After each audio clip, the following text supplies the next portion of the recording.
Hey everybody, I am Dr. Justin. This is my partner, Dr. Caitlin. We are at End Chiropractic. Today we're going to talk to you about headaches and posture. Those two things go hand in hand, and we see it all day, every day in our clinic. Whether it be tension type headaches or migraines or, you name it, we see it in the clinic when it comes to headaches.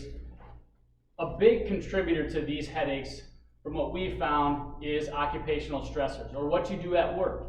So Caitlin's going to demonstrate for us what happens at the beginning of a work shift versus what happens at the end of a work shift. Over 80% of the workforce now sits at a desk all day and either types, writes, is on their phone, etc. And what happened to Caitlin is her head translated forward. She's using a ton of muscles to support her head now in space. Her head weighs 11 pounds. They have to work really hard to keep that head held upright. Otherwise she falls asleep at her desk and your boss isn't happy about that.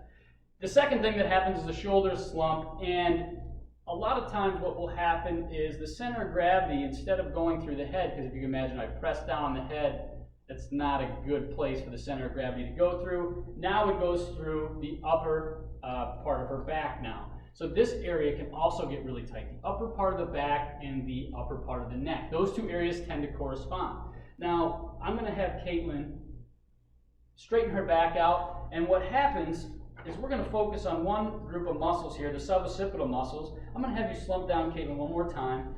And this is kind of what happens to the neck and upper back area when you're slumped like this.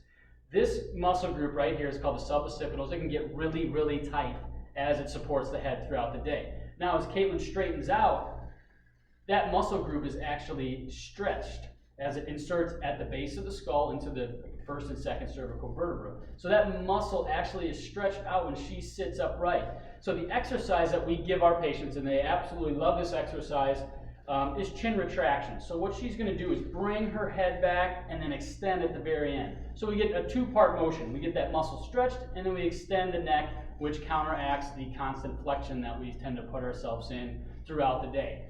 Not only do we give our patients these great exercises, they are phenomenal for these tension type headaches, but a lot of times there is restrictions in the upper cervical spine that will impact headaches as well. Upper cervical adjustments are great for headaches. There's some really awesome research that's coming out now that shows that upper cervical manipulation in tandem with some exercise can wipe out some of these headaches altogether. So if you have any questions about your headaches or your migraines, please give us a call. We'd love to help you. I used to suffer from migraine headaches as a kid. I've been there, I've done that, and like I said, it is not normal, so give us a call and we'd love to help you out.